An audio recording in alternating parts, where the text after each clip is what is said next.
Buen día nuevamente, queridos estudiantes del segundo de secundaria. Otra vez les propongo un contenido siempre en la línea de la formación humana cristiana de la condición confesional del Colegio San Calixto. En esta oportunidad el tema que vamos a abordar es la comunidad de cristianos, los fundamentos de la Iglesia, que las puedes encontrar en la página 36 a la 44 del texto. Siempre te propongo que puedas ver el tutorial y luego ir al libro, o también ir al libro, a la fuente teórica del tema, y luego interactuar, repetir las veces que sea necesario este video. En sí, el objetivo principal de esta sesión es comprender la dimensión de vida de los primeros cristianos, informarnos, entenderlos, entender su contexto, su condición personal y vivenciar nosotros el llamado de Dios a formar parte de la comunidad de colaboradores en su misión creadora.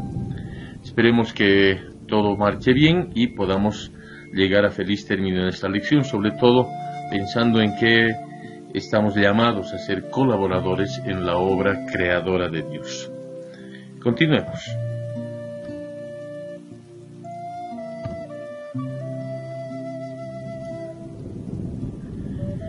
Bien, como siempre, ya sabes cómo voy trabajando. La primera parte siempre me interesa entender y que entiendas lo que significa el uso de los términos. En este caso, la palabra iglesia es una traducción de una palabra griega pronunciada eclesía. Había varias eclesías en tiempos de Jesús y los apóstoles, varios grupos, y justamente pertenecer a una de estas eclesías era como un honor, porque había que ser invitado, llamado. No se podía pedir pertenecer a una iglesia o a una eclesía o a una asamblea. La condición de miembro, de participante, era como un privilegio en ese momento. Por lo tanto, no es un invento propio de los cristianos, sino que asumen una terminología y más que un término, asumen una situación que ellos la veían también en ese sentido. Hay que ser invitado a formar parte de un grupo, hay que ser invitado para formar parte de una selección, hay que ser convocados para ser parte de un evento importante. Por lo tanto, la palabra eclesía tiene ese significado. Es la reunión de los convocados, de los llamados, de los importantes. Es la asamblea donde se toman decisiones en base al discernimiento. Es la fiesta a la cual te invitaron, pero tal vez podían no invitarte y se debe sentir medio feo no ser invitado, ¿no? Sobre todo por alguien que aprecias, que estimas. Es la comunidad de participantes. Cuando uno va a una reunión o está participando de un evento, lo que pasa es que vamos a participar, no vamos a ver o solamente oír, sino vamos a participar. Por lo tanto, nuestro aporte es también importante. Y en el carisma calixtino ignaciano, pues la iglesia se refiere siempre a esto, ¿no? A ser mejor para y con los demás, es decir, en comunidad. Por lo tanto, ser iglesia realmente es una gracia, es gratis, es una invitación que se te hace, que se nos hace como un regalo, una oportunidad. Ojalá la oportunidad que se nos presente de ser convocados a llamarnos iglesia, comunidad, comunión, nos encuentre preparados en el sentido de que podamos dar una respuesta afirmativa y positiva a esa convocatoria que podamos recibir cualquier momento.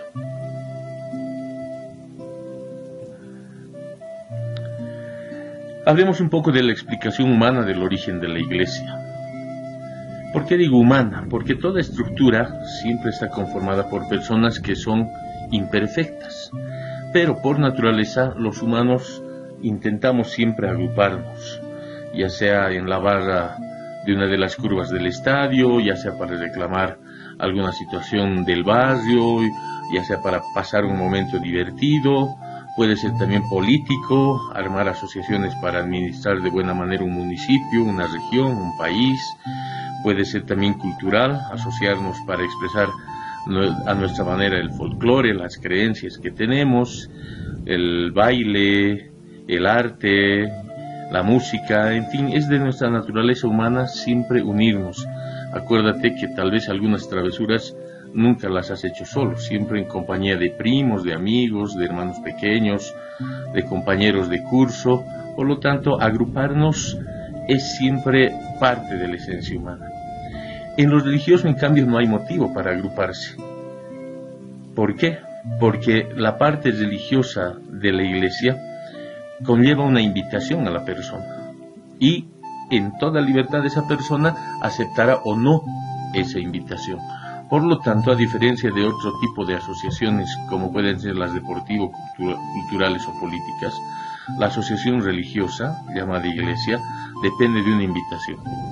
Pero esta invitación, como vas a ver a continuación en un pequeño videíto, es una invitación que deja de lado cualquier prejuicio, cualquier condicionamiento, cualquier exigencia, cualquier requisito. Lo único es tu disponibilidad y tu libertad para decir sí quiero. Es Dios quien invita. Por lo tanto, no importa si eres rico, pobre, de la ciudad o del campo, mayor o menor, o finalmente si tienes una u otra opción de vida. Dios constantemente está invitando. Dios constantemente está convocando.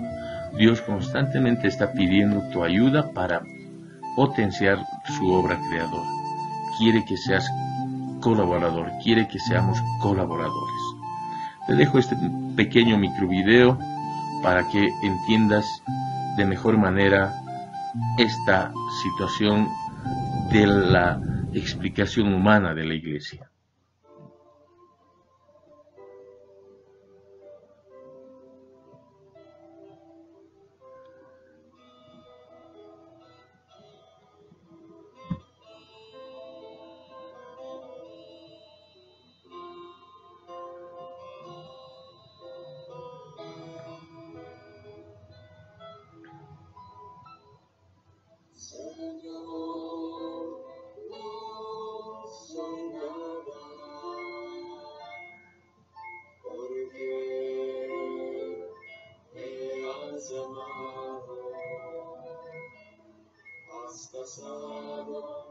Por mi cuerpo y bien sabes que soy pobre y soy débil, porque te has fijado en mí. Te has seducido, Señor, con tu mirada, me has salvado al corazón y me has querido. Es imposible conocerte y no amarte, es imposible amarte y no seguirte. Me has seducido, Señor.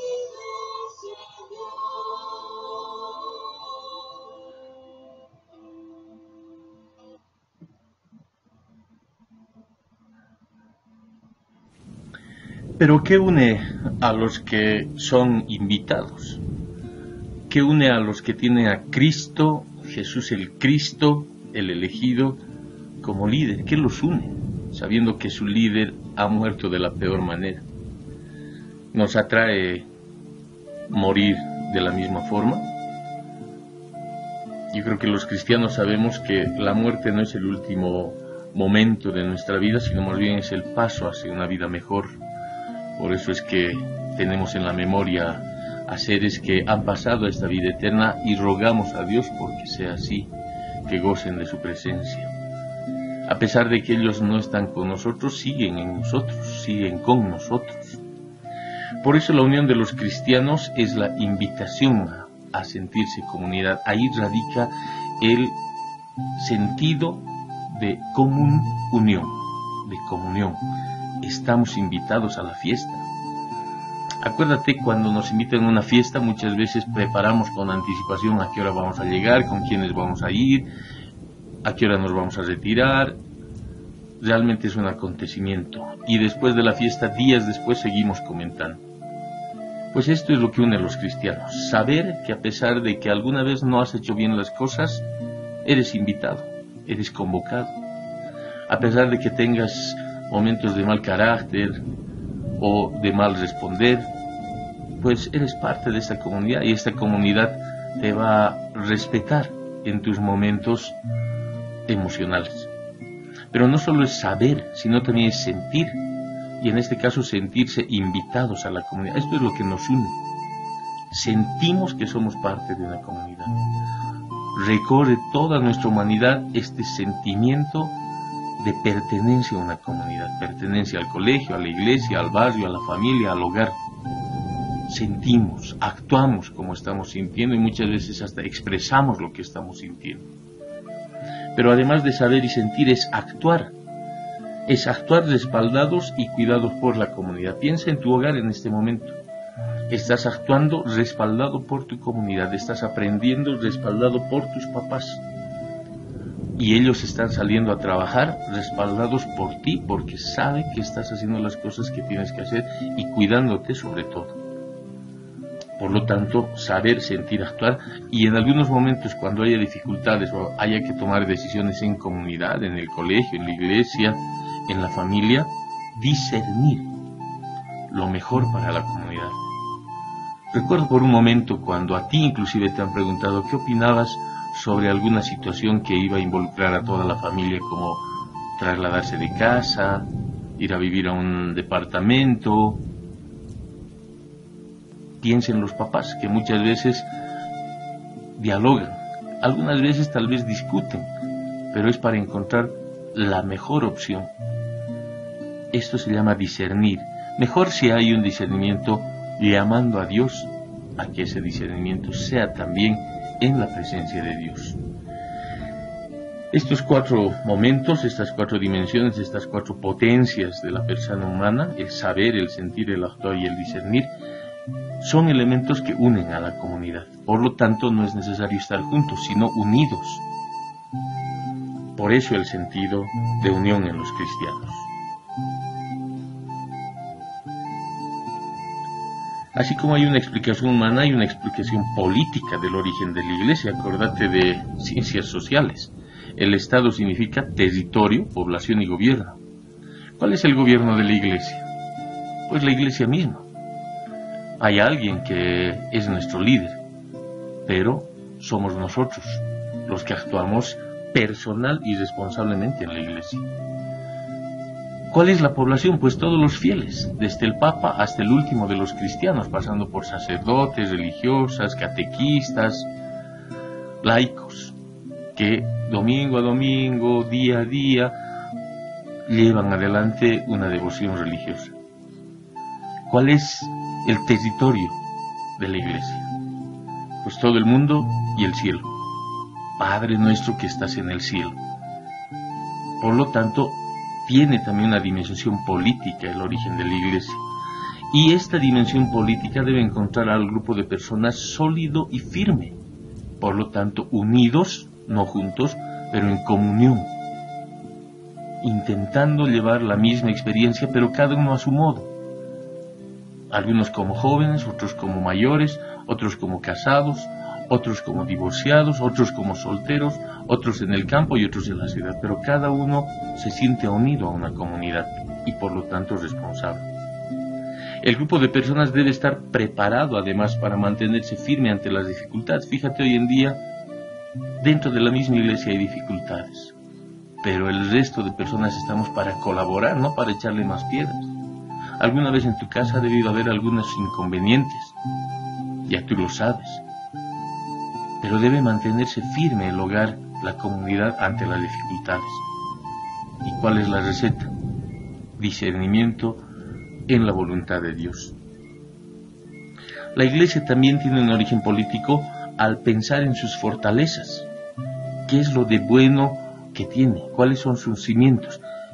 Y acuérdate de la primera tentación, no solo de pan vive el hombre, sino de toda palabra que sale de la boca de Dios. Es decir, sus fortalezas son sus ideales, no sus riquezas.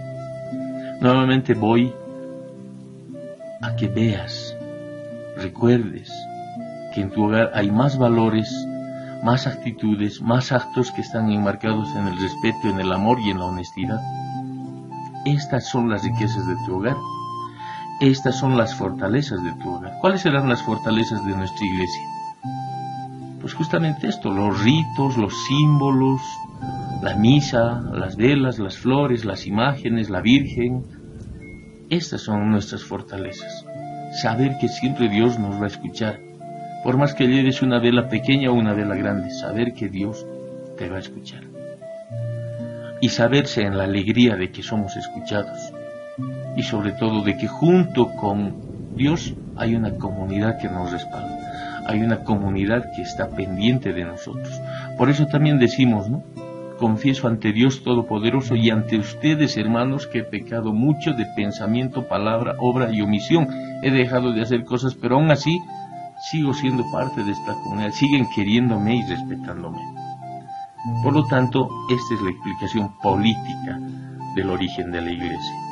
Comunidad, firmeza, fortaleza y alegría.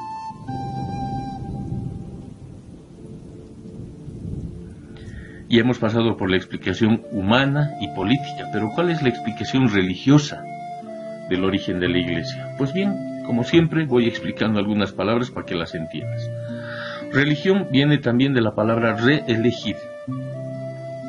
Todo el tiempo estamos eligiendo a Dios Padre, Hijo y Espíritu Santo, la comunidad perfecta, Padre, Hijo y Espíritu Santo. Todo el tiempo estamos eligiendo a esta comunidad para que esté presente en nuestra vida. Al salir de la casa hacemos la señal de la cruz. Muchos en sus hogares antes de almorzar bendicen los alimentos. Ya te he pedido en lecciones anteriores que antes de ir a descansar también elijas nuevamente a Dios. Es una actividad religiosa de reelección. Pedir que haya un descanso y pedir que al día siguiente sea mejor.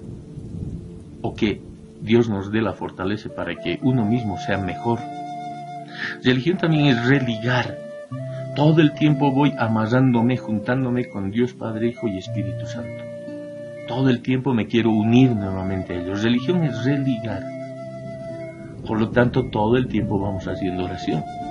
A veces automáticamente, pero la mayor parte del tiempo la hacemos de manera consciente y encomendando a aquellos que difícilmente pueden tener este privilegio.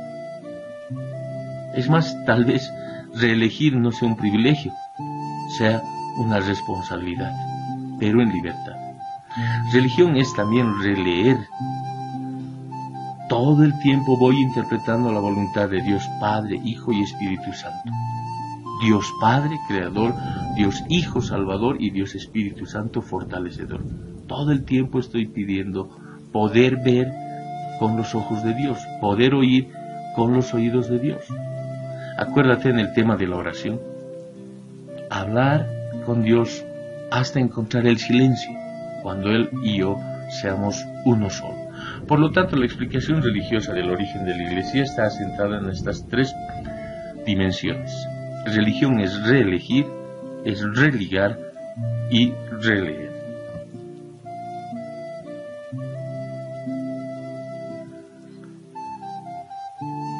Te pido que en el cuaderno dibujes el texto, el cuadro de la página 39 y vayas llenando cada una de estas casillas en tus palabras. En tus palabras. Puedes buscar algunas fuentes en el internet, pero con la honestidad que te caracteriza, espero que no las solamente copies, sino las entiendas y brevemente las escribas en el cuadro de la página 39. Una vez que entendiste estos adjetivos calificativos, es decir, los rasgos y cualidades sobre el sustantivo, y en este caso el sustantivo es la iglesia, podrás entender lo que viene a continuación, pero te ayudo un poco en este momento. La iglesia es una, porque cristianos están unidos por Cristo.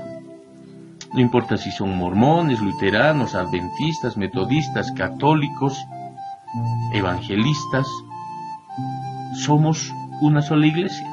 Tenemos un solo líder, un solo icono, un solo ejemplo a quien seguir por donde Él fue e imitar haciendo lo que Él hizo, que es Cristo.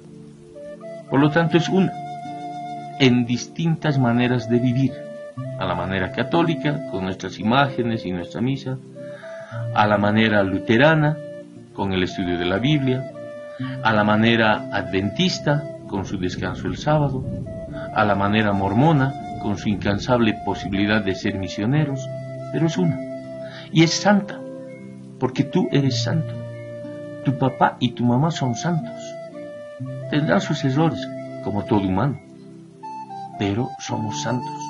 ¿Por qué? Porque somos imagen y semejanza de Dios, que es santo. Es apostólica, ¿por qué? Porque siempre estamos en afán de llevar esta buena nueva a otras personas, no con palabras, sino con nuestros hechos. ¿Cuántas veces has ayudado a cruzar la calle a un cieguito? O dar unas monedas inclusive de tu recuerdo a otras personas, o prestarle a alguien para su almuerzo. Pues por eso es apostólica.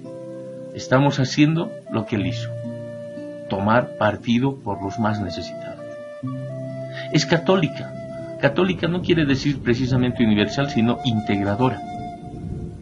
No todos son católicos en el mundo, estaríamos equivocados, pero lo que sí es que todos estamos llamados a formar parte de la comunidad. Por lo tanto, la comunidad católica es integradora, misionera, porque se preocupa la Iglesia de ir donde a veces ni el Estado boliviano está presente, en salud, en educación, en formación.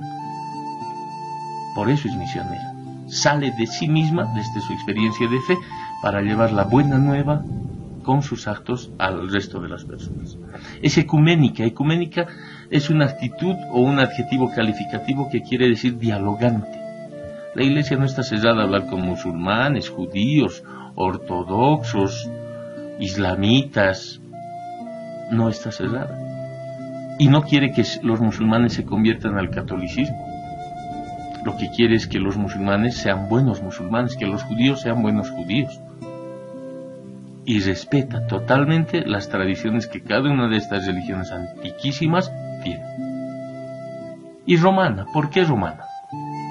Porque ahí está el obispo de los obispos, el Papa. Aquel que gobierna pensando en lo mejor para la Iglesia. Cada palabra que dice el Papa es fruto de una reflexión profunda en oración con Dios, en un encuentro con Dios. Cada sentencia que dice el Papa es reflejo de su propia espiritualidad en manos de Dios. Y el Papa vive en Roma, por lo tanto nuestro líder, el obispo de los obispos, el pontífice, el que hace de puente entre Dios y nosotros, está en Roma. Por eso es romana.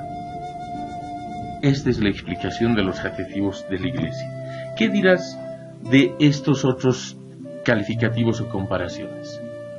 ¿Por qué la Iglesia es una grey? Pues porque hay un pastor que nos cuida. No somos un rebaño sin sentido, hay un pastor que se preocupa por cada uno de nosotros. Por eso también es un redil. El pastor se asegura de que todas sus ovejitas estén en el redil, y si falta una se preocupa por esa una. Y las 99 ayudan con esa preocupación, cuidándose cada una. Es un templo. Dentro del templo siempre está lo sagrado, lo especial. Por lo tanto, la Iglesia es un templo. ¿Por qué? Porque nosotros somos sagrados y estamos dentro de ese templo, dentro de esa comunidad. Es una edificación, obviamente una edificación que se ve de lejos, como aquella casa que tiene el techo deslumbrante o la mejor fachada. Por eso es una edificación, pero dentro está lo mejor, que son las personas. Se parece mucho al cuerpo, la Iglesia. ¿Por qué? Porque ojos, nariz y boca se complementan, se necesitan. Así es con las personas. Necesitamos del que toca guitarra, necesitamos del que sabe leer la Biblia, necesitamos del que hace la colecta, necesitamos del que acude a los enfermos, necesitamos de cristianos que sean buenos abogados, necesitamos de cristianos que sean buenos ingenieros. Nos necesitamos, como el cuerpo humano necesita de uno y otro miembro o extremidad. Y finalmente se parece a un pueblo con toda la humildad y sencillez que le caracteriza. ¿Te has fijado que en los pueblos pequeños la gente se conoce entre todos? Todos saben el nombre de todos, y no solamente ellos, conocen quiénes eran los abuelos, los ancestros, y siguen manteniendo sus propias tradiciones. Tal vez la ciudad ya no nos permite mucho eso, pero el hecho de sentirnos parte de un pueblo pequeño, querido y sobre todo pueblo elegido por Dios, hace que la iglesia se asemeje mucho a un pueblo.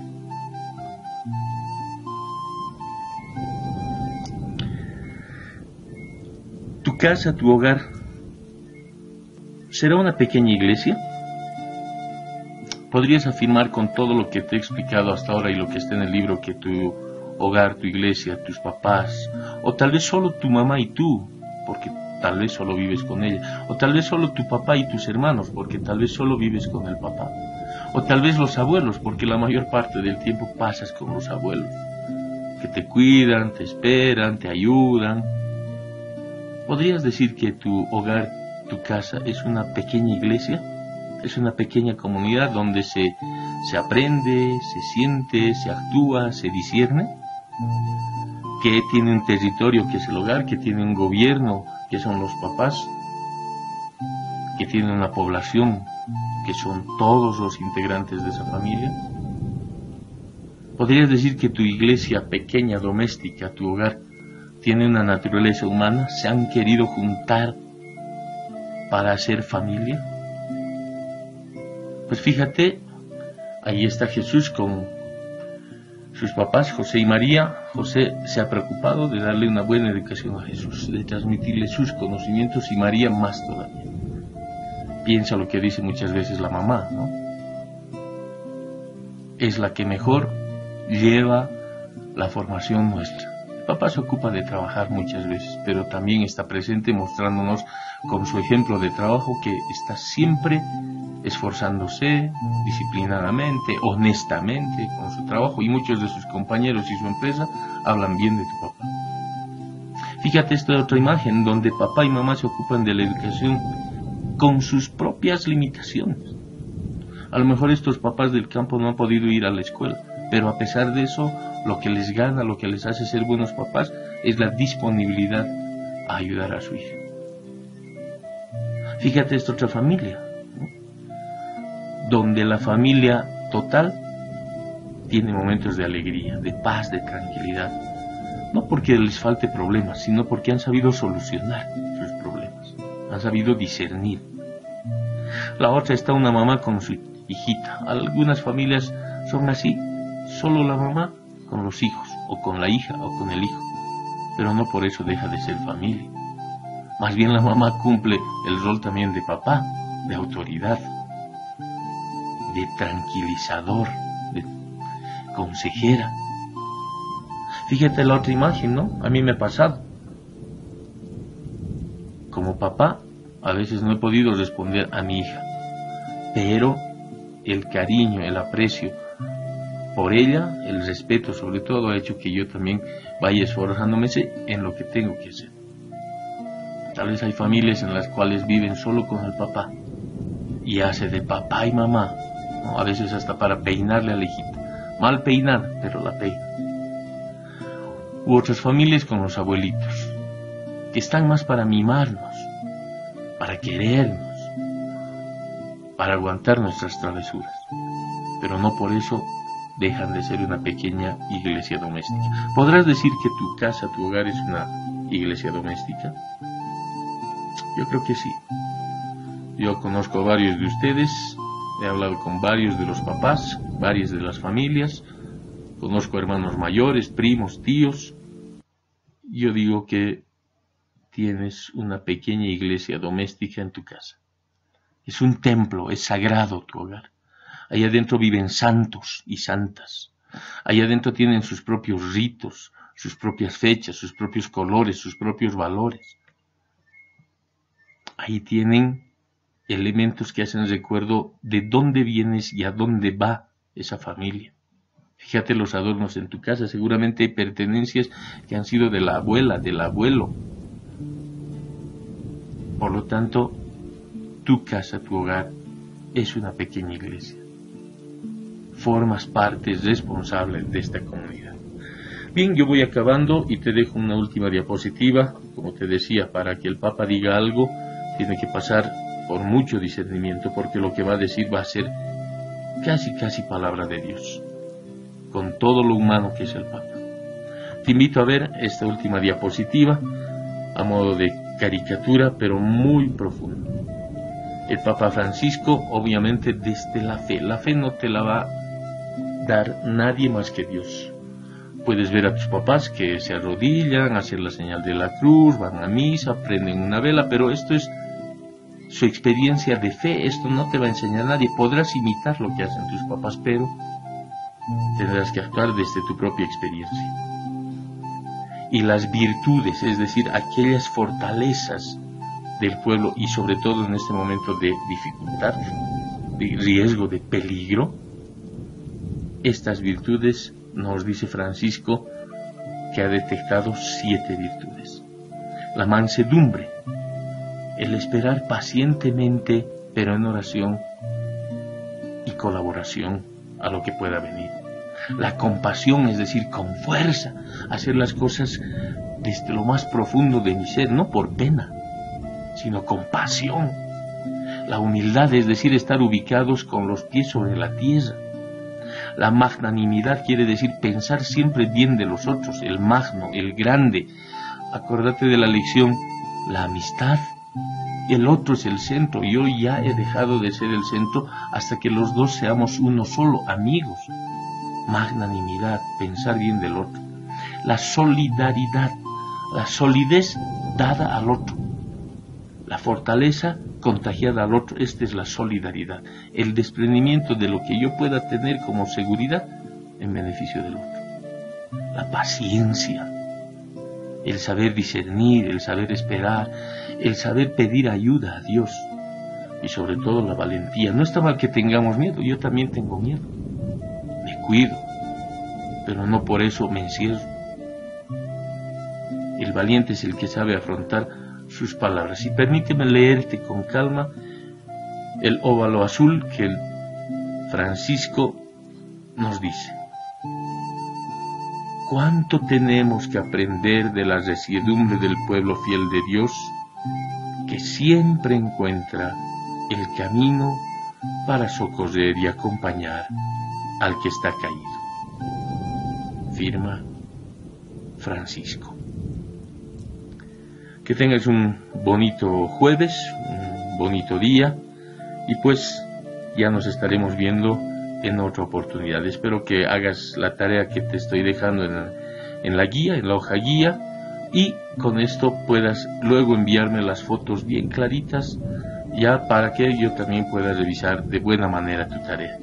Y te habrás dado cuenta que yo voy leyendo cada uno de los correos. ¿Por qué? Porque me interesa, sobre todo a través de tus palabras y fotos, sentir lo que tú estás sintiendo y experimentando. Por lo tanto, te mando un abrazo y pues hasta cualquier otro momento. Buen día.